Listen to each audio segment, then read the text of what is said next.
Thanks for having me. What is the most important thing for my audience to know about the Wuhan coronavirus? The most important thing to know is that there are a lot of unanswered questions, and the experience in China is probably a harrowing thing for the people that are living there. But it's unclear where we can put this new virus in terms of risk stratification because we don't quite understand the severity. We don't quite understand how many mild cases there are to severe cases. And we have to remember that coronaviruses do cause mild illness in a lot of people.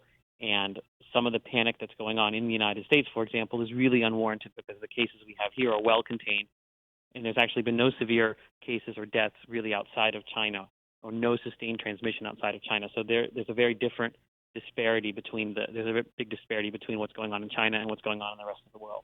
Senator Talent, who was on last hour and served on the Commission on Biohazards and Pandemic Threats for many years, was Senator Bob Grad, Democrat of Florida, said the R naught factor on coronavirus, the Wuhan coronavirus, is not known at this point, that it's above. If it is above 2, he will be concerned. Do you have a guesstimate on that yet, Doctor?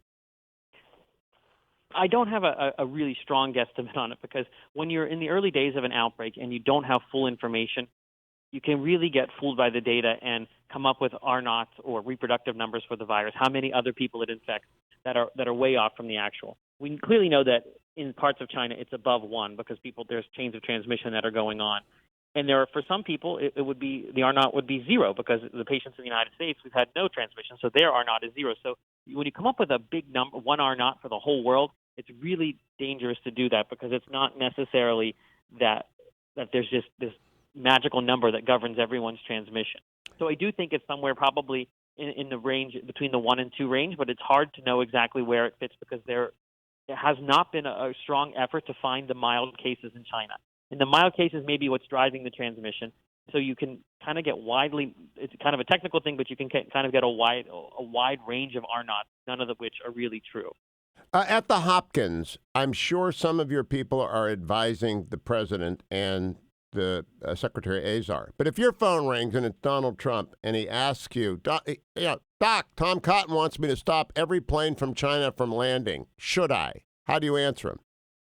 I would say no, we don't need to stop planes from landing. There probably is very little traffic going on now between China and the United States based on just the fact that there's less demand for that and there are travel restrictions out of China. But we don't want to further compound the problems of this outbreak because of travel restrictions. When you have travel restrictions during an outbreak, even though it might make a lot of sense to the general public that that's what you do, it ends up making things worse because people try to escape the travel restrictions. You actually end up making the situation on the ground at the center of the outbreak worse because you not only don't people leave, you actually can't get resources in, you create shortages, you actually increase the force of transmission in that area. And it's really unnecessary. We have robust screening procedures that are being implemented now in 20 airports. We've done well with the first 5 cases. We have a really extensive CDC system for tracking people that may have been exposed to the virus. So no, I would not ban any kind of travel at this point. I do think we need to be vigilant about people who might have been exposed, but we don't want to make things worse in China and then allow this outbreak to kind of spiral out of control there and then put the world at greater risk by using travel bans, which never work.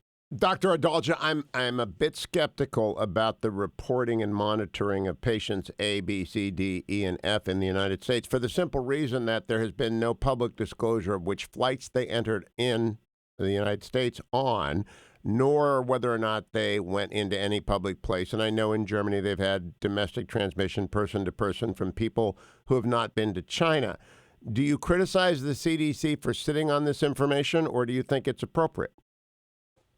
I don't criticize them for sitting on this information. I think what you have to remember is that what we know about coronavirus is that you're symptomatic. When you're symptomatic is when you're the most contagious. So if you are not contagious, if you're not symptomatic when you're on an airplane, it's not necessarily putting other people at risk. I know people get panicked, they get worried, but you really have to look at the science behind the virus and when it transmits. And we know that the force of transmission is when people are symptomatic, when they're coughing and sneezing. And the CDC has been scrutinizing patients' symptoms, knowing when they're symptomatic, when they're not, and that helps to delimit who's at risk. And this is different than what happened, for example, with the Canadian patients in Toronto who both were symptomatic on a plane, where they have disclosed, where the Canadian public health authorities have disclosed that information about the plane and have looked at the passengers. When you don't have a symptomatic person, you don't really place other people at major risk of contracting this. Remember, this isn't an airborne virus the way measles is or something like that as well. So you have to really be coughed on, sneezed on, have some type of respiratory secretion landing on you from the other patient.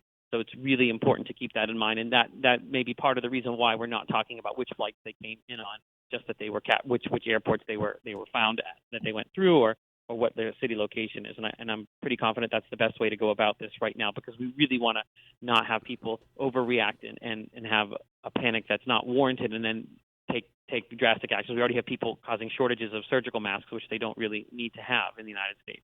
I agree with that, but Dr. Adalja, as someone who traveled through LAX, I would like to know if people had arrived, patient A or B, through LAX at the same time I was, even though they are asymptomatic, because I have read in the South China Morning Post that Chinese doctors believe asymptomatic patients can be contagious for up to 5 days. I don't know if you've confirmed that in the United States yet, but if that's true, wouldn't it at least argue for over-disclosure, not of names or hospitals where they're being treated, but of travel path? If there was asymptomatic transmission, then I do think you have a little bit of a different dynamic going on, and we do disclose all of that for measles, where you have, or for certain diseases where you may have very casual contact with people. But still, even if I think it just that complicates it, and I don't think that we have confirmed it. It's one report. We've never seen it before with any of the other 6 coronaviruses. We haven't seen any evidence to support it. There's one report, and it's really important to scrutinize whether someone might have had mild symptoms that they didn't notice. Question for you, Doctor, for the public. What is the best book that is accessible to the public that they ought to read on epidemics and control prevention? There was a book that came out in 1994 called The Coming Plague by Laurie Garrett.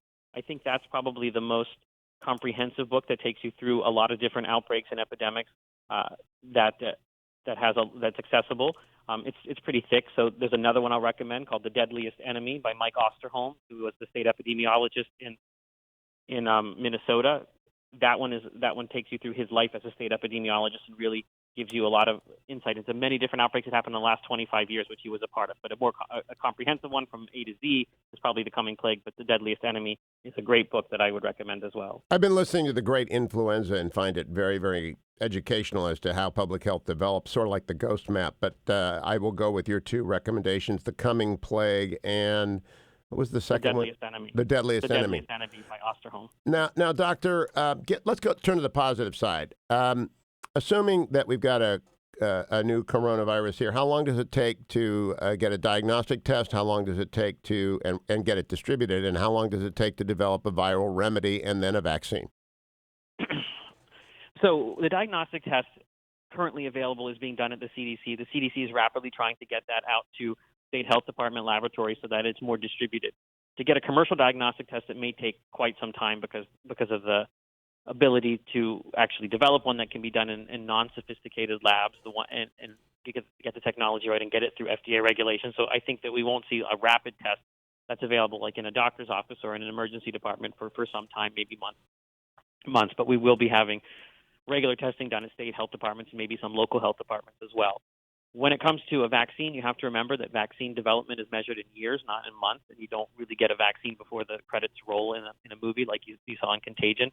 We are really moving very rapidly. There are new technologies that have accelerated that process, and the best estimates are that probably in a few months we might see phase 1 trials, but that's not the same thing as having a commercially available vaccine. So I don't think that we should count on a vaccine being available for this virus on a very wide scale for at least a year or maybe more, because this is something that is not done overnight.